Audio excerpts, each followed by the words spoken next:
राजस्थान मृत शरीर सम्मान विधेयक बिल जो लाया गया है सदन में, इससे पहले मैं मणिपुर का जो कल परसों से जो चल रहा है, मणिपुर हमारे भारत का ही हिस्सा है और इसमें ट्राइबल महिलाओं को सामूहिक बलात्कार करके निवस्त्र करके उनको सड़कों पे घुमाया जा रहा है, वो वीडियो वायरल हो रहा है। तो ये पूरे देश को शर्मसार करने वाली घटना है। आज यह महिलाओं के सम्मान को लेकर उधर से बात जरूर हो रही है, लेकिन मणिपुर में जो हादसा हुआ है पूरे देश को एक शर्मसार करने वाली घटना है।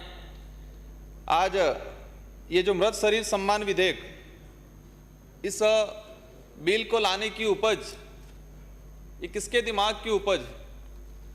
हम सब कह रहे हैं हमारे माननीय मुख्यमंत्री महोदय इस बिल को ला रहे हैं।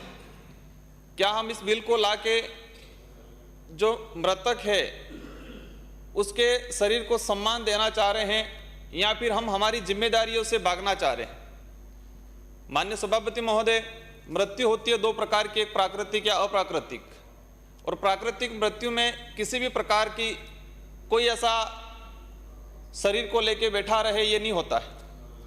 अप्राकृतिक मर्डर हो या कोई दुर्घटना हो, कोई ऐसी संदिग्ध मृत्यु होती है, उसी में परिजनों द्वारा या संबंधित जनप्रतिनिधियों द्वारा, राज्य सरकार हो या केंद्र सरकार हो या संबंधित प्रशासन हो, उनसे मांग की जाती है कि उसका खुलासा किया जाए या उस पीड़ित परिवार को राहत दिया जाए।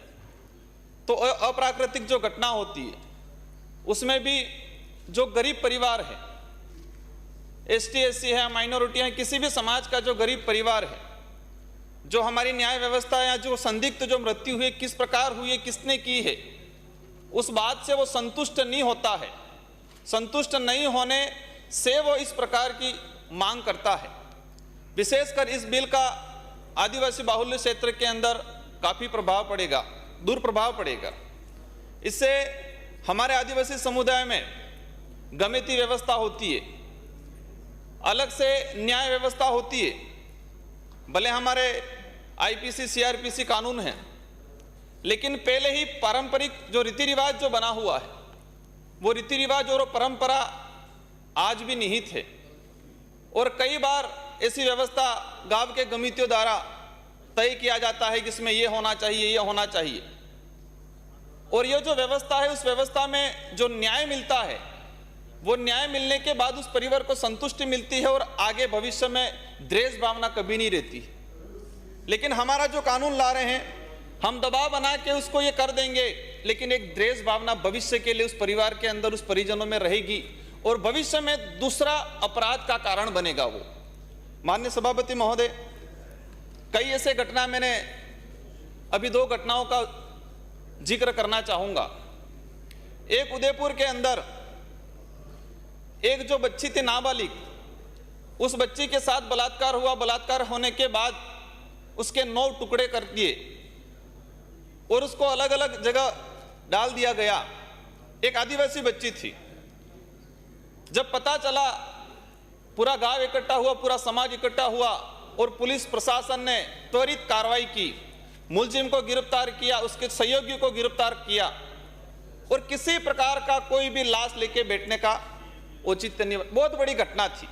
एक नाबालिग बच्ची को बलात्कार करके उसके 9 टुकड़े करके अलग अलग जगह डाल दिया था, लेकिन उस बॉडी को कोई 2, 3, 4 दिन कहीं नहीं रखा और प्रशासन ने त्वरित कार्रवाई की। परिजन संतुष्ट हुआ, उस परिवार को कुछ राहत मिली और तुरंत दाह संस्कार हो गया। इसी तरह सिरोही के अंदर एक कार्तिक बिल का घटनाक्रम हुआ। इस आदमी को जनवरी में 19 जनवरी के आसपास उसके साथ मारपीट होती है बुरी तरह से। उसके हाथ पैर तोड़ दिए जाते हैं।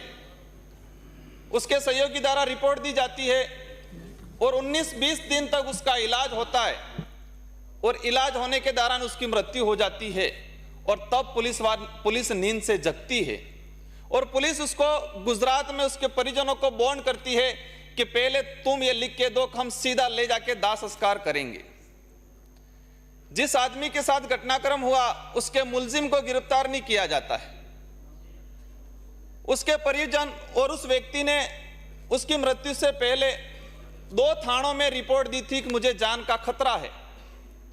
उस आदमी ने संबंधित एसपी को, संबंधित आईजी को कई बार पत्र लिखे थे कि मेरे साथ कभी भी अनहोनी घटना हो सकती है। पूरा परिवार जानता था इस आदमी को परेशान किया जा रहा है, उस आदमी को कभी भी मारा जाएगा। अब ऐसी घटना होती है तो स्वाभाविक है परिवार उग्र होगा, सहयोगी उग्र होंगे, समाज उग्र होगा और हमारे जैसे जनप्रतिनिधि भी इस मामले में इंटरफेयर करेंगे। दो घटना बताई मैंने। हम पहली सिचुएशन ही ऐसी क्यों पैदा कर रहे हैं कि ये इस तरह की व्यवस्था हो। हम जिस व्यक्ति का मृत्यु हो जाती है और उसके मुलजिम का पता नहीं चलता है, उसकी मृत्यु का कारण नहीं पता चलता है, और हम कहते हैं कि इस शरीर को सम्मानजनक उसका दाह संस्कार किया जाए। माननीय सभापति महोदय, हर समाज में अलग अलग व्यवस्था होती है। आदिवासी समाज के अंदर गाड़ने की व्यवस्था होती है, मतलब जो बॉडी होती है उस बॉडी को जमीन के अंदर गाड़ा जाता है। लेकिन कई बार ऐसी अप्राकृतिक घटना में पुलिस प्रेशर करती है कि आप इस बॉडी को गाड़ोगे नहीं, आप उस बॉडी को जलाओगे। हमारे समाज की व्यवस्था है, हमारे समाज की परंपरा है, उसको दाह संस्कार किया जाएगा, जमीन में गाड़ा जाएगा। लेकिन पुलिस उस परिवार को बॉन्ड करती है कि आप उस जमीन में नहीं गाड़ोगे, आप उसको जलाओगे। ये हमारी सामाजिक व्यवस्था पे एक तरह का कानून थोपा जाएगा, हमारी सामाजिक व्यवस्था को खत्म किया जाएगा। माननीय सभापति महोदय, आज जितने जो खनन क्षेत्र हैं, रेलवे ट्रैक का बड़ा काम चलता है। उदयपुर में एक घटनाक्रम हुआ, एक आदमी ट्रक हादसे में, ट्रक जो कंपनी थी, कंपनी का ट्रक था, उसमें जा रहा था, चला रहा था वो, और डेथ हो गई। उसका मालिक कहता है कि मैंने इसको यहां मजदूरी पे नहीं रखा है। उस मालिक नट जाता है, गाड़ी के कोई कागज नहीं है, और हमें ये मानना पड़ेगा कि जितने जो बड़े कंपनियां हैं, जितनी जो माइनिंग इलाकों में गाड़ियां, वाहन जो चलते हैं, जितने जो पीडब्ल्यूडी के बड़े ठेकेदार हैं, उनके कागज, उनके गाड़ियों के कागज नहीं होते हैं, ना इंश्योरेंस होता है, ना गाड़ी का कोई कागज होता है। वो कहीं न कहीं हमारे प्रशासन, माइनिंग विभाग की, पुलिस विभाग की, परिवहन विभाग की लापरवाही।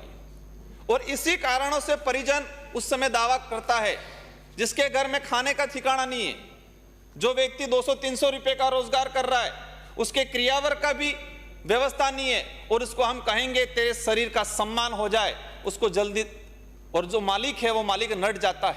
मालिक पुलिस को पैसे खिलाने के लिए तैयार हो जाता है, लेकिन उस परिवार को दाह संस्कार, उस परिवार के जो बच्चे हैं, 3-4 बच्चों का पालन पोषण के लिए हम तैयार नहीं होते।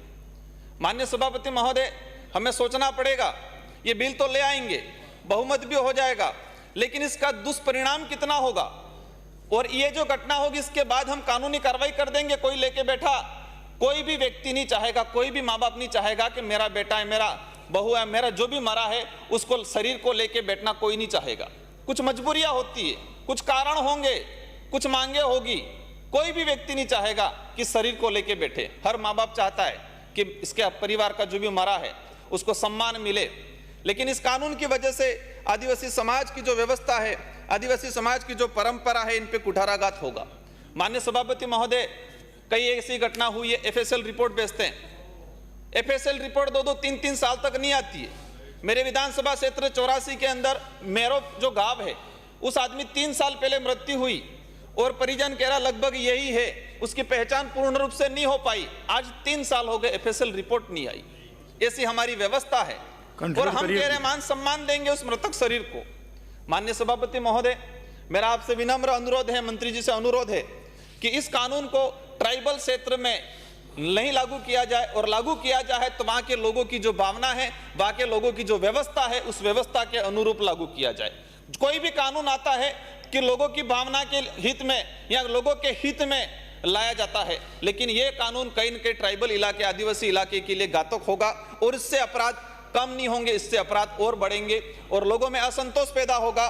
तो इसलिए मैं चाहूंगा कि इस कानून को 3 माह तक के लिए जनमत जानने के लिए प्रचारित किया जाए। धन्यवाद सभापति महोदय। जोहार। श्री राजेंद्र।